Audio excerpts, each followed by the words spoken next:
I know I'm not the only one feeling this because I've seen a lot of people talk about it, especially on YouTube, not really on Instagram per se. I don't know about TikTok because TikTok is banned here in India. So basically, what I'm talking about is your brain getting rotten because of excess use of short form content, and it is going out of hand or out of situation.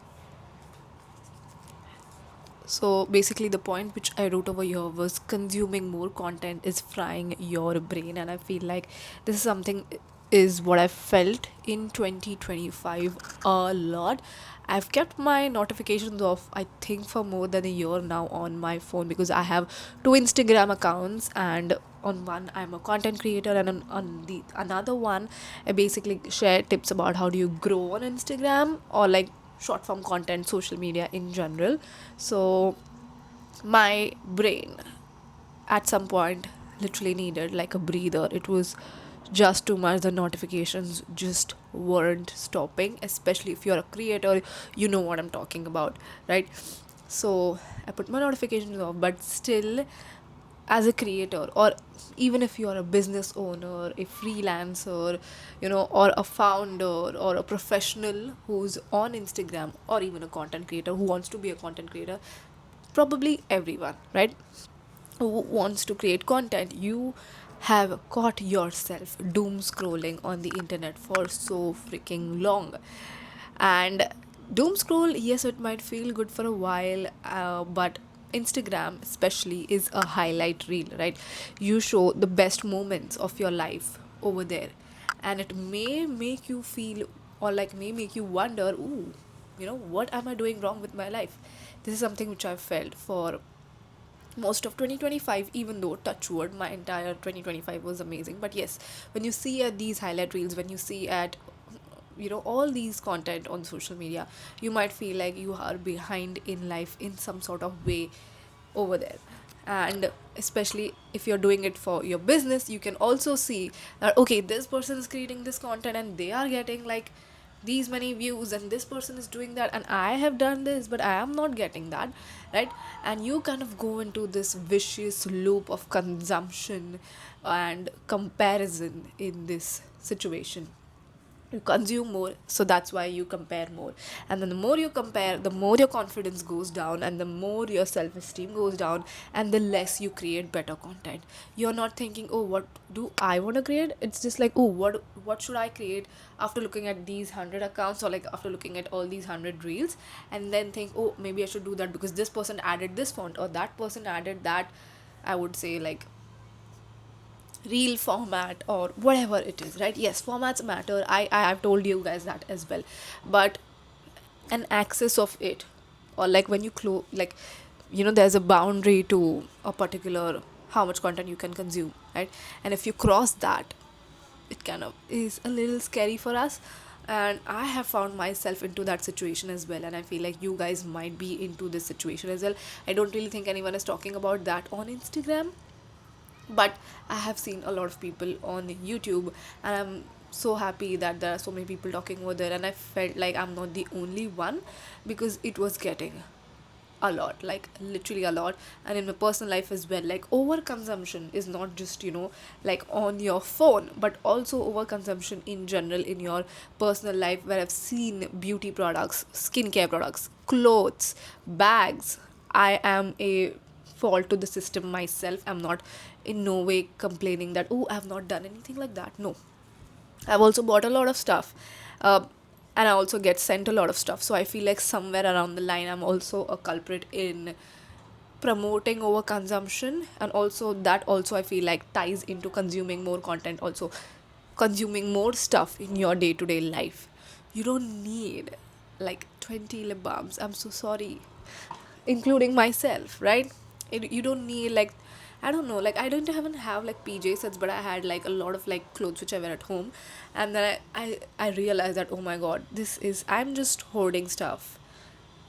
I don't know why. So I literally gave away. I have kept like in this wardrobe. If you see, it is my home wardrobe.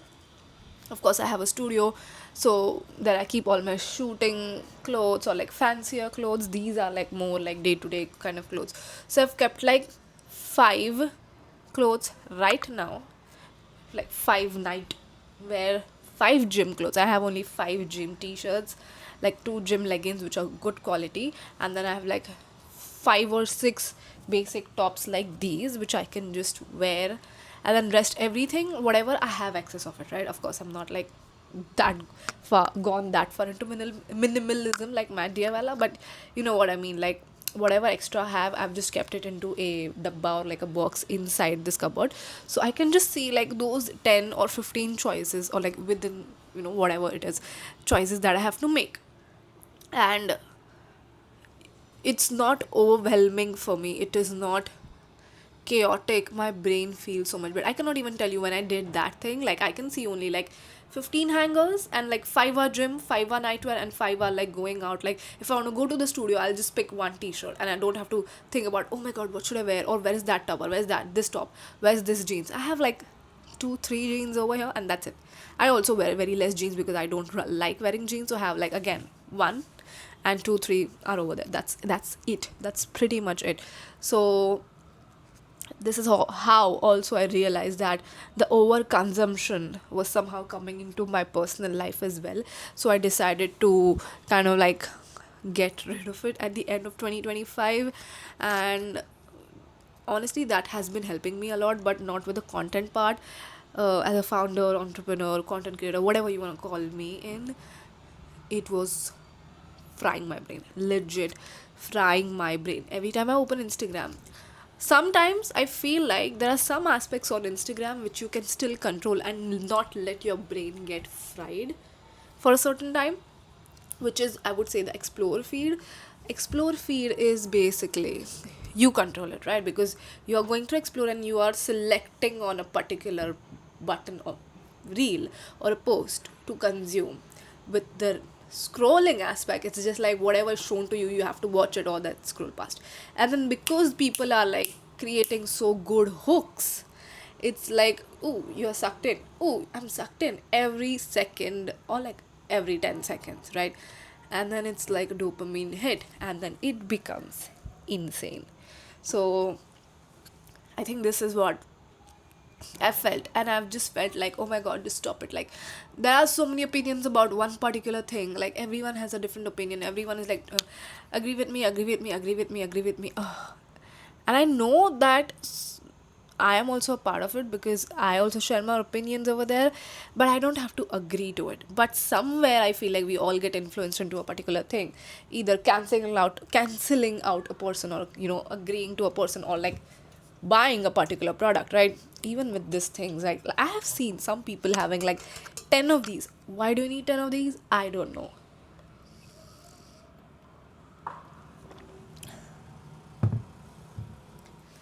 But yeah, I feel like everyone has come to a point where it is getting too much for them, and they just need a breather, and they need to see some raw and realness. And of course, with AI as well. Oh my god, I want to talk about it a little bit. Is that the fakeness? Like, I don't like, people cannot really see what is real and what is fake on like in these videos, and it is AI generated, and people are like sick and done of it, and they're like, just give me some raw realness, like, because this is too insane. Like, what the hell is wrong?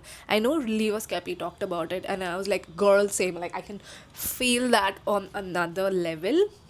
And on his video only, I commented like, oh my god, like, I definitely feel glad that I'm not the only one feeling this, because that was getting too much to a point that I have like stepped down from Instagram a little bit of consuming too much content. I want to focus more on creating and focusing on like, oh, what do I really want to create, instead of, oh, this person is creating that format, this thing, that thing.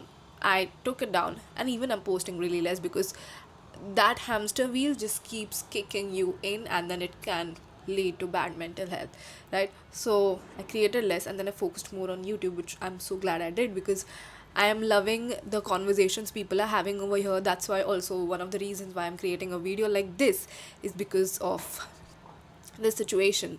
um People are loving the aspect of less consumption. People are doing more project pans, which is what I've loved, and I'm also doing it. I think I've been doing project pans since 2 or 3 years, so it's not like a trend. I haven't followed a trend. I've been doing this for 2 3 years now, and I have loved it. People have more consciously talked about what they are not buying instead of buying, which is absolutely amazing, and kudos to that.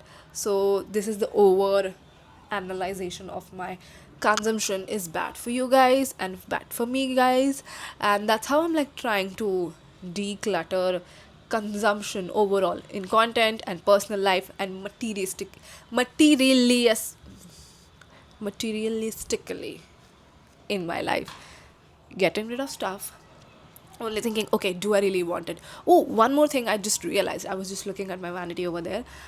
Again, as a beauty creator, or like I don't even think this counts as a beauty creator right now. Yes, beauty creators have a lot of stuff. I have way more abnormal stuff than any other person. But again, I've also felt like people looking at the trends have also started buying, like, oh, one lip balm here and there, one blush here and there, one lip tint here and there, and we all unknowingly have now a pile of things which we don't know, oh, really, do we want it? We have multiples of these and you don't know, like, oh, what do I want? What should I wear? Which lip balm should I wear? And then you get into this decision fatigue. This is also something that I've learned quite recently, that I deal with decision fatigue because I have so much in front of me that I don't take a decision. And that happened with my business as well. I think I might just create another video about it, how I realized the decision fatigue and I didn't take any action and how it affected my business, but in personal life as well. Because I have, oh my god, like there is this mirror cabinet in my house where there are like four shelves, right? One shelf was entire perfumes, that is still fine. Second shelf was like skincare, hair care, and again like two shelves were like basically skincare and hair care and all of that, right? And I every day I used to be like, oh, which moisturizer should I wear? Which serum should I wear now? Which lip balm should I wear now? And it got to a point where I was like, A, I'm not finishing any of the product. It is going to waste. It is getting expired.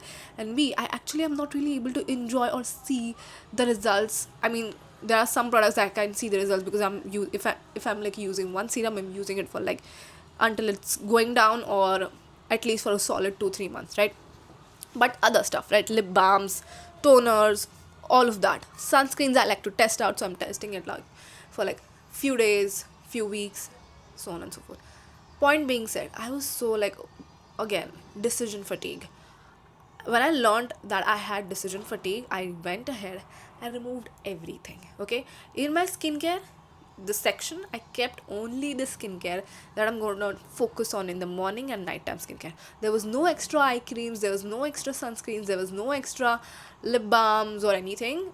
I only focused on those products, and also the ones that I know that I need to like pan out because I've used them, and also I don't want them to go to waste, expired, all of that, right? So I did that. Again, I feel such a relief, and whatever is the extra, I've just kept it in a bag down below inside the drawer only, so that whenever one product gets emptied, I can introduce a new one. This is something that I'm doing in Project Pan as well, because as I told you guys, like I have so many products. I use like half of all, and then because I have to try new products, I forget about them, and then sometimes they might go to waste. But because of this situation, now I'm like not only like finishing products, I am not getting decision fatigue. I'm using the products that I like, and I can make a good decision on if I like this product or not, which is in a way better for my own like content as a beauty creator. And then I'm taking notes, and then I'm taking in more products so I can try them out. Bingo, love it. So yeah, that is basically what I wanted to talk about. How do how consuming more content is literally frying your brain. Try to add like a limit to it. I know I have, like, right now, because I realized it, I think like a few months ago. I think especially in October, November of 2025, I realized that my brain is getting fried so freaking much that I went ahead and then I was like, I'm gonna make a serious decision, because I am like hinting myself, like my intuition is hinting to me, not I'm, intuition is hinting to me that okay, you have reached to a point of your brain getting fried. Like it's like a nudge, it's more, I don't know how to explain it. It's like a nudge, like Okay, your intuition will be like, you're scrolling, scrolling, scrolling. I'm scrolling, scrolling, watching, watching. I'm like, oh no, wait. I'm kind of getting my brain fried. Oh no, wait. I'm getting into a pattern of overconsumption. Oh no, wait. Urvi, you're watching too many reels and then you're questioning your self worth.